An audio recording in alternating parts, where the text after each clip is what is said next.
तर आज आम्ही निघालो होतो माझ्या आजोळी म्हणजेच माझ्या मामाच्या गावाला. तर कारणही तसं खास होतं. तर माझ्या मामाच्या मुलांनी म्हणजेच योगेशनी व त्याची पत्नी अमृता ह्या दोघांनी रेणुका आईचा जग घरी आणण्याचा कार्यक्रम ठेवलेला होता. तर हे होतं त्यांचं रेणुका आईचा जग घरी आणण्याचं शेवटचं वर्ष, 4थं वर्ष. गेलं 3 वर्ष त्यांनी अगदी श्रद्धेने देवी आईचा जग घरी आणून तिचा मानपान, जागर हे सगळं अगदी उत्तमरित्या पार पाडलेलं होतं. आणि गेल्या 3 वर्षाप्रमाणेच ह्याही वर्षी आम्हाला अगत्याचं आमंत्रण होतं, म्हणूनच आम्ही आज इथं आलेलो होतो. तर देवी आईला अभिषेक घातल्यानंतर देवी आईच्या मुखवट्यांना इथं त्यांचे सेवेकरी हळदी कुंकू लावून त्यांचा साजशृंगार करत आहेत. साजशृंगारानंतर तुम्ही व्हिडिओ शेवटपर्यंत बघा. खूप छान देवी आईचं रूप.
कधीच घेतली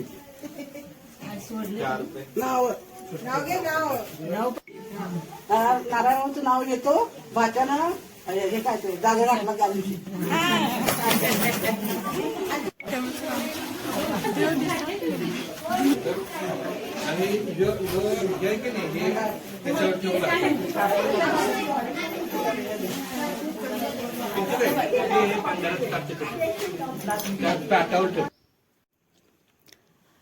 देवीची आरती झाल्यानंतर, देवीला नैवेद्य दाखवल्यानंतर, देवीची ओटी भरल्यानंतर अमृतानी आम्हा 7 सवाष्णींना छान अशी रांगोळी काढून आमचे पाय पुजून आम्हाला हळदी कुंकू लावून आरती करून आमची तिनं छान असं देवीला आवडणारे सगळे पदार्थ आमच्या ताटामध्ये वाढून आम्हाला जेवू घातलं.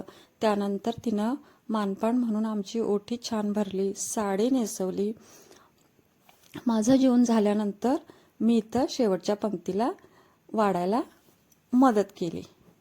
तर माझ्या आजोळी कधीही आमंत्रण असलं की कितीही कामाची घाई असू दे, कितीही कामं असू दे, नाही म्हणावंसंच वाटत नाही. तर आम्ही अगत्यानं इथं आवडीनं येतो.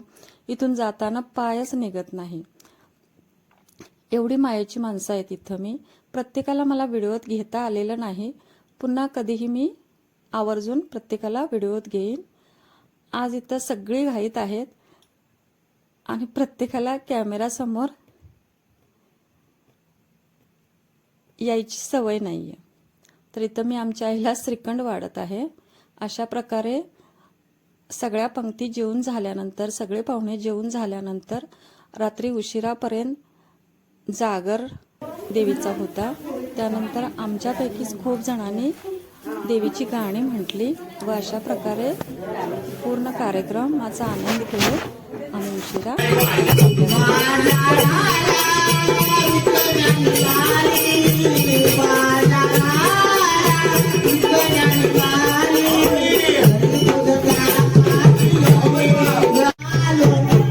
माझ्या नसबाई माझ्या